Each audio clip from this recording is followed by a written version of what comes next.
দোকানের ছানার চমচম তো অনেক খেয়েছেন, এবার মুড়ি দিয়ে চমচম খেয়ে দেখেন না ছানার চমচমের মতো হয় কি না।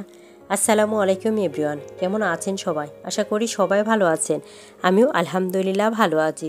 চমচম দেখে নিশ্চয়ই আপনারা বুঝে গেছেন যে আমার চমচম রেসিপিটা কতটুকু পারফেক্ট হয়েছে।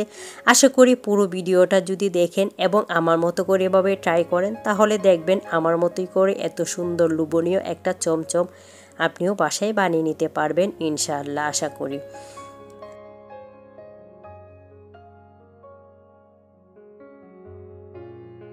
তো চমচমগুলো দেখেন কতটুকু পারফেক্ট এবং সুন্দর হয়েছে। আশা করি দেখি আপনারা নিশ্চয়ই বুঝে গিয়েছেন যে কতটুকু পারফেক্ট একটা রেসিপি শেয়ার করলাম। এখন এখানে আমি দিয়ে দিব কিছুটা গুড়। একটা পাত্র নিয়ে নিয়েছি আর নিয়ে নিয়েছি আমি এখানে 2 ধরনের কিছুটা গুড়। তো গুড়টা আমি এখন পাতিলে দিয়ে দিয়েছি।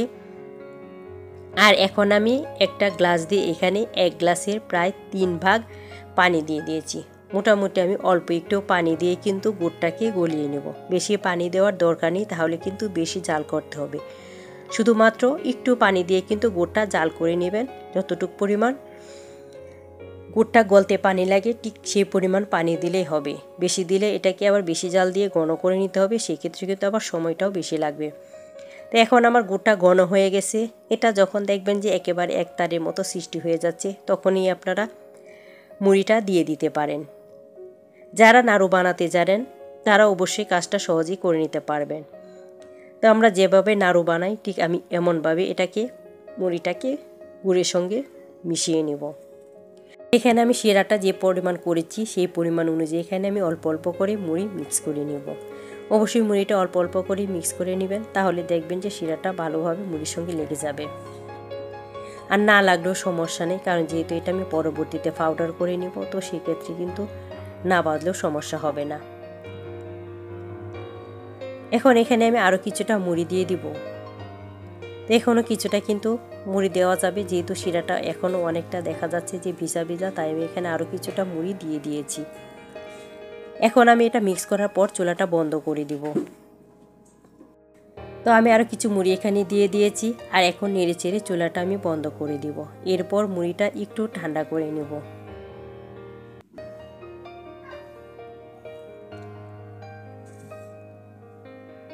তো মুড়িটা যদি আপনারা পুরোপুরি না মিশাতেও পারেন তাহলে সমস্যা হবে না। তো এখানে মুড়িটা দেখেন একেবারেই ঝরঝরা করে নিয়েছি, আর এটা ঠান্ডা হওয়ার পর কিন্তু এরকম ঝরঝরা হয়ে যাবে। এরপর মুড়িটাকে আমি পাউডার বানিয়ে নিয়েছি। এটা চাইলে আপনারা পাটায় পিষেও করে নিতে পারেন, বা আমাদের যে জুসারের ব্লেন্ডারটা আছে সেটা দিয়েও কিন্তু আপনারা এটা করে নিতে পারেন। তো আমি গুঁড়া করে নিয়েছি। আর এখানে দেখেন 4 কোটটা আমি দুধ নিয়ে নিয়েছি, আর এই দুধটা কিন্তু প্রসেসিং করাই আছে, আর এই দুধটা এখানে আমি দিয়ে দিব। তো 4 কোটা দুধ কিন্তু অনেক ঘন, তো এখানে আমি আরেকটু পানি অ্যাড করব, যেহেতু এটা প্রচুর ঘন। আপনারা চাইলে এখানে পাউডার দুধটা ব্যবহার করতে পারেন। আমার মনে হয় যে যদি পাউডার দুধটা দিয়ে করেন তাহলে একটা ভালো রেজাল্ট পাবেন, বা খেতে দুর্দান্ত স্বাদ হবে। এই দুধটা কিন্তু অনেক মিষ্টি হয়ে থাকে, আর আপনি যদি চাও রান্না করেন তাহলে কিন্তু চাটাও কিন্তু ভীষণ টেস্টি হয়। তো সেটাও আমি চেষ্টা করবো একদিন আপনাদের সাথে শেয়ার করতে। তো এখন এখানে দেখেন কথা বলতে বলতে আমি কিন্তু দুধের সঙ্গে অল্প একটু পানি মিক্স করে নিয়েছি, আর কিন্তু আমি এখানে যে গুঁড়াগুলি করে নিয়েছি সেটাও কিন্তু পুরোটা ঢেলে দিয়েছি। তো এখনও কিন্তু আমি চুলাটা জ্বালাইনি। সবগুলো উপকরণ মিক্স করার পর এরপর আমি চুলাটা জ্বালিয়ে দেব, না হলে দেখা যাবে যে এটা দলা পাকিয়ে গিয়েছে। তো দেখেন এরপর যে এটা স্মুথভাবে আমি মিক্স করে নিয়েছি, আর এখন 1 টেবিল চামচ ঘি অ্যাড করে দিচ্ছি। আপনারা চাইলে এখানে ঘিয়ের পরিবর্তে তেলটাও ব্যবহার করতে পারেন, কিন্তু ঘিটা দিলে টেস্টটা ভালো আসবে। তো ঘিটাও দিয়ে দিয়েছি, আর এখন আমি চুলাটা জ্বালিয়ে দিব। এখানে কোনো প্রকার চিনি অ্যাড করতে হবে না, যেহেতু আমি এটা গুড়টা আগে দিয়ে নিয়েছি। আপনারা যদি চিনি দিয়ে বানাতে চান সেক্ষেত্রে মুড়ির সঙ্গে চিনিটা একসঙ্গে দিয়ে এরপর পাউডার করে নেবেন।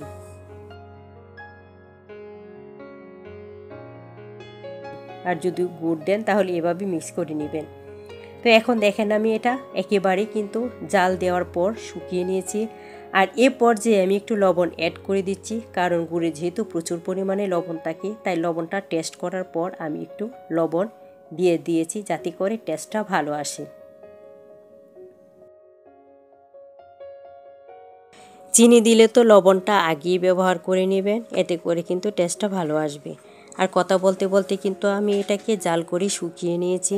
আর পুরোপুরি যখন প্যান থেকে সরে সরে যাবে তখনই আমি এটা চুলাটা বন্ধ করে দিব আর একটা বাটিতে বা প্লেটে আমি এটা নামিয়ে নিব। তো এটা এখন হয়ে গেছে আমার। এখন চুলাটা বন্ধ করে দিব আর একটু ঠান্ডা করে নিব। 10-15 মিনিট রাখার পর দেখেন উপরটা কিন্তু অনেকটাই ড্রাই হয়ে গেছে, তাই আমি আর একটু ঘি দিয়ে এখনও আমি এটা মাখিয়ে নিয়েছি। যেহেতু এটা ভিতরটা এখনও গরম, তাই কিন্তু একটু মাখাতে আমার কষ্টই হচ্ছে। তারপরও কিন্তু এটা মাখিয়ে নিতে হবে।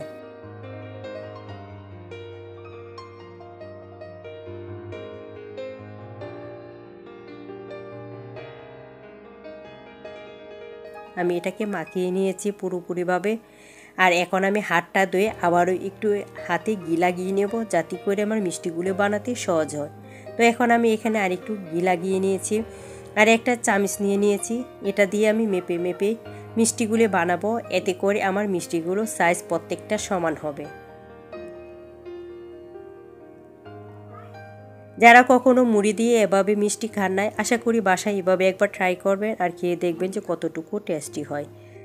ঠিক দেখবেন যে দোকানের মতোই টেস্ট পাবেন, আশা রাখি।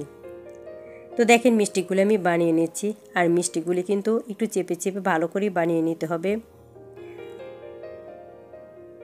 সুন্দর যখন একটা স্মুথ মিষ্টি হয়ে যাবে তখনই এটা স্টপ করে দিবেন।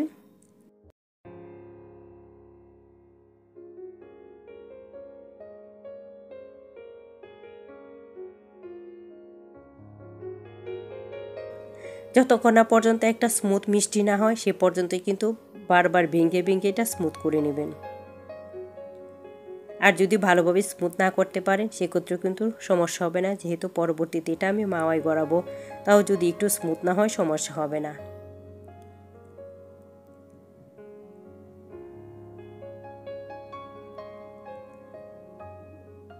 তো দেখেন একটা আমি মিষ্টি বানিয়ে নিয়েছি আর একটু লম্বা করে বানিয়ে নিয়েছি চমচমের সাইজ অনুযায়ী। তো আপনারা চাইলে আরেকটু ছোটো বা একটু বড়ো বা আপনাদের পছন্দ মতো সাইজ করে বানিয়ে নিতে পারেন। তো আমি আরেকটা বানিয়ে আপনাদের সাথে দেখিয়ে দিচ্ছি। আর প্রত্যেকটা মিষ্টি কিন্তু আমি এভাবে বানিয়ে নেব। এ পর্যায়ে কিন্তু ডোটা হালকা গরম আছে, তো হালকা গরম অবস্থায় কিন্তু এটা করে নেবেন। বেশি যদি ঠান্ডা হয়ে যায় তাহলে দেখবেন যে মিষ্টিগুলো ফেটে যাবে, আপনার তখন মিষ্টিগুলো বানাতে একটু কষ্টই হবে। তো আমি একটু স্মুথ করে বানানোর চেষ্টা করতেছি। যতবার একটু ফাটল দেখতেছি ততবার কিন্তু ভেঙে ভেঙে আবারও এটা একটু ডলে ডলে এরপর মিষ্টির শেপটা দিয়ে নিচ্ছি। তো প্রত্যেকটা মিষ্টি কিন্তু আমি এভাবেই বানিয়ে নিব।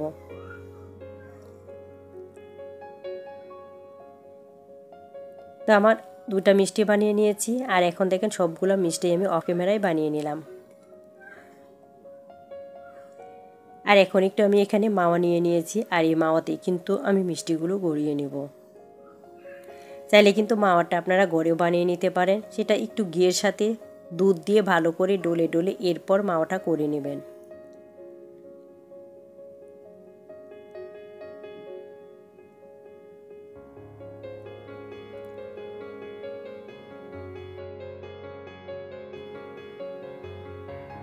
এখন সবগুলি মিষ্টি আমি এভাবে মাওয়ায় গড়িয়ে নিব।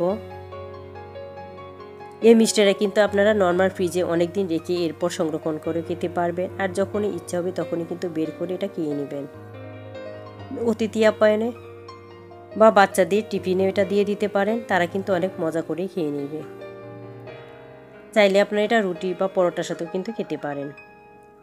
এখন দেখেন সবগুলো মিষ্টি আমি বানিয়ে নিয়েছি আর বানানোর পর কেমন হয়েছে সেটাও দেখিয়ে দিলাম। আর এখন একটা মিষ্টি আমি আপনাদের সাথে কেটেও শেয়ার করব। তো দেখেন মিষ্টিগুলো কতটুকু পারফেক্ট হয়েছে। আর এখন একটা মিষ্টি আমি কেটে আপনাদেরকে ভিতরটা দেখিয়ে দিচ্ছি। তো দেখেন মিষ্টির ভেতরটা কেমন হয়েছে। আশা করি ভিডিওটা ভালো লেগেছে। আর যদি ভালো লাগে তাহলে চ্যানেলটা সাবস্ক্রাইব করে পাশে থেকে যাবেন নিত্য নতুন এরকম ভিডিও পাওয়ার জন্য। অবশ্যই ফ্রেন্ড ও ফ্যামিলির সাথে শেয়ার করবেন। ভালো থাকবেন। আল্লাহ হাফেজ।